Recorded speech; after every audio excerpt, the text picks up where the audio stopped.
Well, decided to change over to spinnerbait. It's getting late in the day, and turned out to be kind of productive. Catching some small ones. Throwing a 1/4 ounce single Colorado blade weight spinnerbait, and I've got the wind pushing me from behind, and I've got this whole cove I'm just casting in, and seems to be working pretty good. Again, it's getting later in the day, so they tend to change patterns, and I think the spinnerbait might have just turned on. That would be great, because I love fishing with spinnerbait. Ooh. Well, my suspicions were correct. Came to the other side of the weed bed and started throwing my spinnerbait. Sure enough, spinnerbait is on.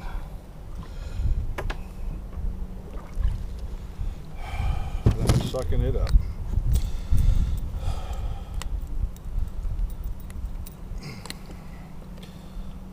Nice fish. Well, he really hammered that sucker though.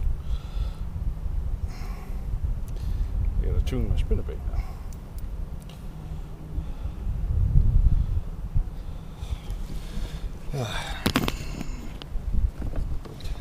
Let's see. Let me catch another one. Would that be fun?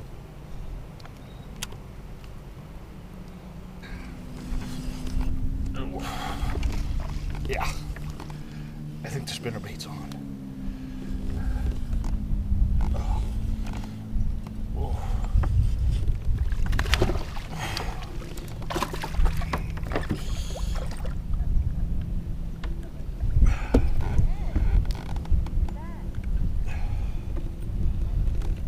He swallowed that, and they are sucking it up.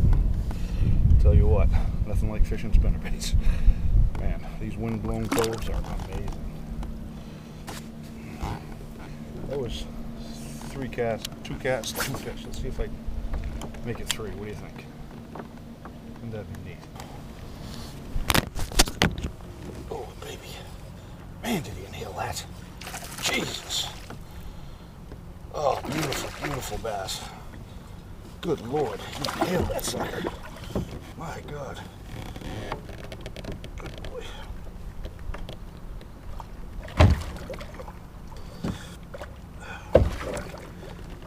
He's just a live wire.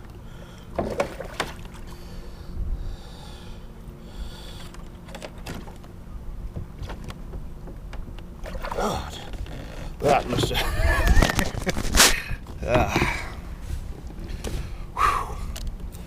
He sucked it up, man. I mean, inhaled that down, far down. Look at that beauty, huh? That's a beauty. That's a nice bass. Nice one. I mean, by comparison, if you know what I'm saying. Oh, my hand back going, here goes. Ooh, I might have to drop anchor here and play.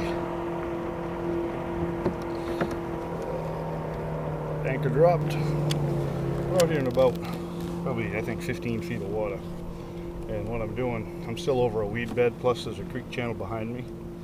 And there's some rocks, probably 15, well, actually, right under me at this point. There's some rocks, and which transitions into a weed bed. So what I'm doing is I'm slow rolling the spinnerbait down by the rocks. So in other words, instead of just casting it out and reeling it in, and casting it out and reeling it in, which will catch fish, what I do is I let it drop down, and then I slow roll it like this, if you will. So, you know, literally like this. Pump the rod, get it to, you know, swim, and that produces, that'll bring bigger fish up from the depths, whereas the small ones will usually go after it. But what you do is you cast it out and then let it sit, let it sink a little bit. Then just slow, you know, pump that rod tip. Oh, like that. Like that. Pump that rod tip, and that's what happens.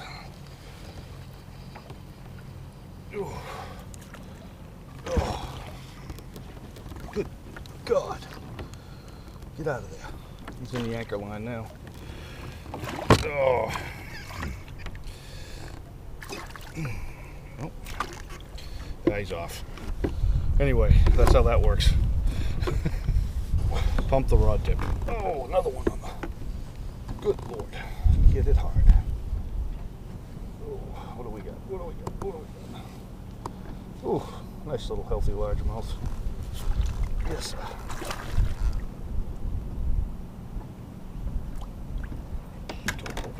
Open up, you son of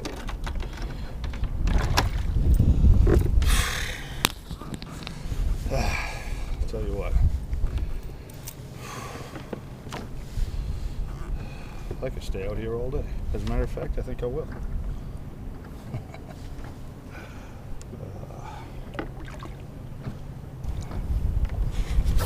Oh, man, I missed him.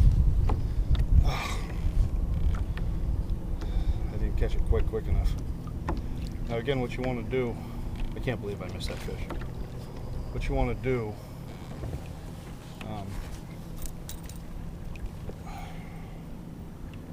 it's good. Just cast at like 9 o'clock, 10 o'clock, 11 o'clock, 12 o'clock, 1 o'clock, then start over. So you fan, you make a fan of the area you're fishing. Man, that felt like a good fish, but I don't know. We'll never know. Let it sink a little bit. Down about 4 feet, 5 feet. Start pumping that rod tip. I don't know if you can see that. Oh, had a hit, but missed it.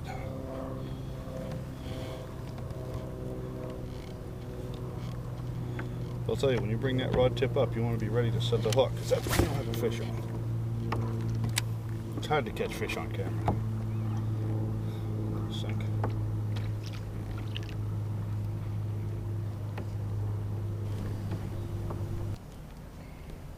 Oh, damn. Missed another one. Whew. Wow. Whew. I think I'm ready for another refreshment. Oh, let's see what we got. Let's see what we got in the Yeti.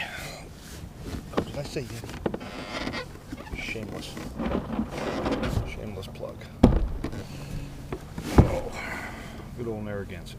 Obviously, I'm not sponsored by anyone, so I can come out here and have a beer and relax, talk to my friends. That's what it's all about, having a good time.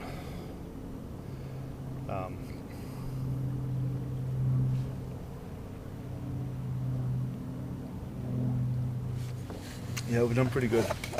Caught probably 15 or 20 on that spinnerbait by slow rolling, pumping. Some people call it slow roll. I call it pumping a spinnerbait because you're pumping the rod tip. Pretty much the same concept, but you know what it comes down to, and I'll show you again. Is all you want to do is let that bait fall and then pump it up, fall, pump it up, and I'll show you. When it does this, that's when you're going to get your strike. So when you bring that rod tip up and you feel any pressure or tap, you set that hook. Because unlike usually when you fish a spinnerbait, you just chuck and wind, and the fish hooks himself. And you know what I mean. It'll feel like all of a sudden you got a fish on and he just doesn't get off. But when you do it this way, it gives them time to get that in their mouth. There's a fish jump at the boat. Actually, I think it's bait fish. You know, it gives them time to spit that out, and you'll miss a few, but once you get the hang of it, it's a very productive way, another way to fish a spinnerbait when you're up against the wall trying to catch a bass, and nothing else is working. And you know, when you put it down in there, into the weeds and into the structure where those bigger fish are, they're more apt to come after it, because a fish isn't going to use any more energy to get a feed, to get a meal than he's going to get from it. So if you think about it like that, so the less work they have to do, the more apt they are to hit the bait. And again, those erratic actions of any bait, whether it's a crankbait or a spinnerbait, just produces reaction strikes more often than not. And again, when you're fishing a spinnerbait, it's really important to just keep cast every piece of water, every square foot of water in front of you. Drag it through there, because you don't know where those fish were. If we knew where the fish were, we wouldn't need fish finders. Think about it. I mean, you know where the structure is, but you don't know if they're staging or what. So you just keep casting, and every time you cast, your odds get that much better. So anyway, again, that's a 1/4 ounce Booyah with a single Colorado. And then early in the year, I like to fish the single Colorados. As the year goes on, I tend to go to the doubles, get two, a tandem Colorado, usually multicolor, gold and silver. But again, that's just the area. That's just something. That has a lot to do with where I'm fishing, in the lakes that I'm fishing. I'm fishing clear water. You can go a couple of states over and get into a muddy lake, and it's a whole different story. But around here, it's we're fishing clear water, so it's just different. It involves different techniques. It's not rocket science. Trust me. So anyway, got that pretty well tuned. This thing is taking a beating.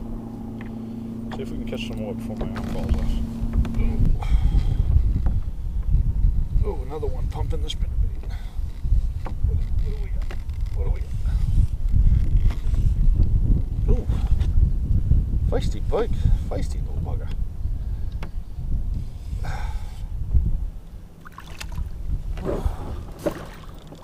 Very healthy little largemouth.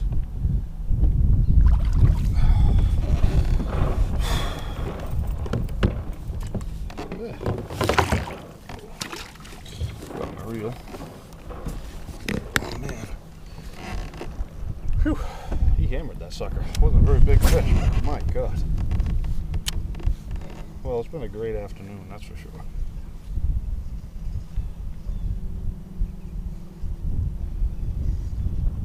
It's getting so I gotta probably head in.